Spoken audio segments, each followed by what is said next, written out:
ओम स्वाहा ओम शुक्रदेवाय स्वाहा इदं शुक्रदेवाय ओम स्वाहा ओम शनि देवाय स्वाहा इदं शनि देवाय ओम स्वाहा ओम रवि देवाय स्वाहा इदं रवि देवाय इदं ओम स्वाहा अजय व्यक्ति थोड़े ओम भूर्भुवः स्वाहा तस्मिन् भर्गो देवस्य धीमहि धियो यो न प्रचोदयात् ओम स्वाहा। अच्छा जी ऐसा कथा थी आज सत्यनारायण भगवान केने मनी रे को ले मनी आईना के लिए माने के न 23 लाख गोथी। सत्यनारायण व्रत कथा पहला अध्याय शुरू। बोलो श्री सत्यनारायण भगवान की जय। एक समय नैमिषारण्य तीर्थ में शौनकादि 88,000 ऋषियों ने श्री सूत जी से पूछा, है प्रभु इस कलयुग में वे विकारहित मनुष्यों को प्रभु भक्ति किस प्रकार मिलेगी तथा उनका उद्धार कैसे होगा। इसीलिए हे मुनि श्रेष्ठ कोई ऐसा तप कीजिए जिससे थोड़े समय में पुण्य प्राप्त हो तथा मनोचित फल मिले। वह कथा सुनने की हमारी इच्छा है।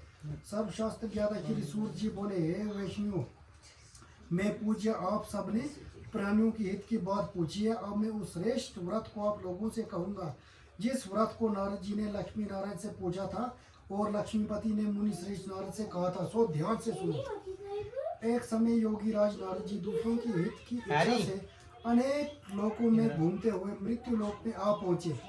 यहाँ अनेक योनियों में जन्मे हुए प्राय सभी मनुष्यों को अपने कर्मों द्वारा अनेकों दुखों से पीड़ित देखकर सोचा, किस यत्न के करने से निश्चय ही प्राणियों के दुखों का नाश हो सकेगा।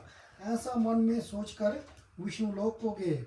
वहाँ श्वेत वर्ग और 4 भुजाओं वाले देवों के इष्ट नारायण को देखकर, जिनके हाथ में शंख चक्र गदा और पग थे तथा वरमाले पहने हुए थे, स्तुति करने लगे, हे प्रभु आप अत्यंत शक्ति से संपन्न है, मन तथा वाणी भी आपको नहीं पा सकती। आपका आदि मध्य अंत नहीं है। निर्गुण स्वरूप सृष्टि के अधिभूति व भक्तों के दुखों को नष्ट करने वाले हो, आपको मेरा नमस्कार है। नारद जी से इस प्रकार की स्तुति सुनकर विष्णु भगवान बोले, हे मुनि श्रेष्ठ आपका मन में क्या है, आपका किस काम के लिए आगमन हुआ है, निसंकोच कहो। तब नारद मुनि बोले, मृत्यु लोक में सब मनुष्य जो अनेक योनियों में पैदा हुए हैं अपने अपने कर्मों के द्वारा अनेक प्रकार के दुखों से दुखी हो रहे हैं। हे नाथ मुझ पर दया रखते हो तो बतलाएं कि उन मनुष्य के सब दुख थोड़े से ही प्रयत्न में कैसे दूर हो सकते हैं। श्री भगवान जी बोले, हे नारद मनुष्य की भलाई के लिए तुमने ये बहुत अच्छी बात पूछी है। जिस काम के करने से मनुष्य मोह से छूट जाता है वह मैं कहता हूँ, सुनो। बहुत पुण्य देने वाला स्वर्ग तथा मृत्यु लोक दोनों में दुर्लभ एक उत्तम व्रत है। आज मैं प्रेमवश होकर तुमसे कहता हूँ, सत्यनारायण का ये व्रत अच्छी तरह विधि पूर्वक करके मनुष्य आयु पर्याप्त जहाँ सुख भोगकर मरने पर मोक्ष को प्राप्त होता है। श्री भगवान के वचन सुनकर नारद मुनि बोले कि उस व्रत का फल क्या है, क्या विधान है और किस दिन ये व्रत करना चाहिए और किस किस ने ये व्रत किया है, विस्तार से कहिए। भगवान बोले, दुख शोक आदि को दूर करने वाला, धन धन्य को बढ़ाने वाला, सौभाग्य तथा संतान को देने वाला, ये व्रत सब स्थानों पर विजयी करने वाला है। भक्ति और श्रद्धा के साथ किसी भी दिन मनुष्य श्री सत्यनारायण की शाम के समय ब्राह्मणों और बांधवों के साथ धर्मप्राण होकर पूजन करे।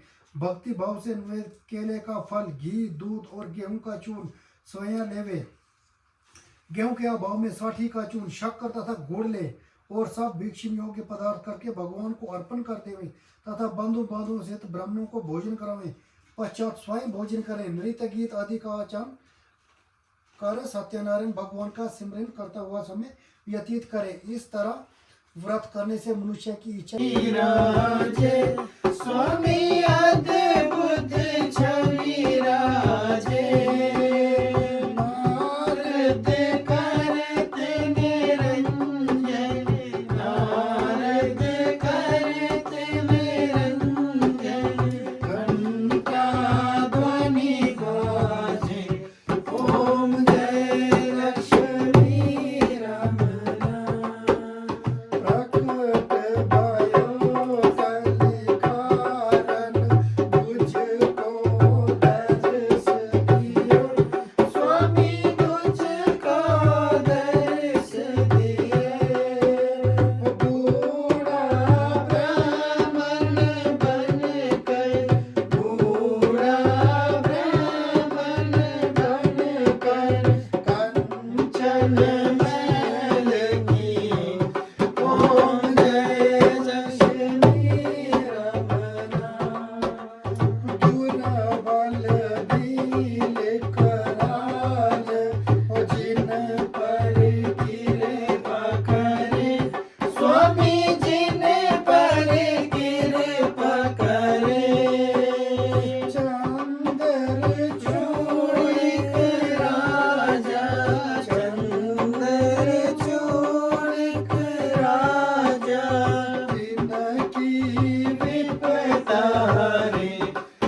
स्वाहा ओम मंगल देवाय स्वाहा इदं मंगल देवाय इदं स्वाहा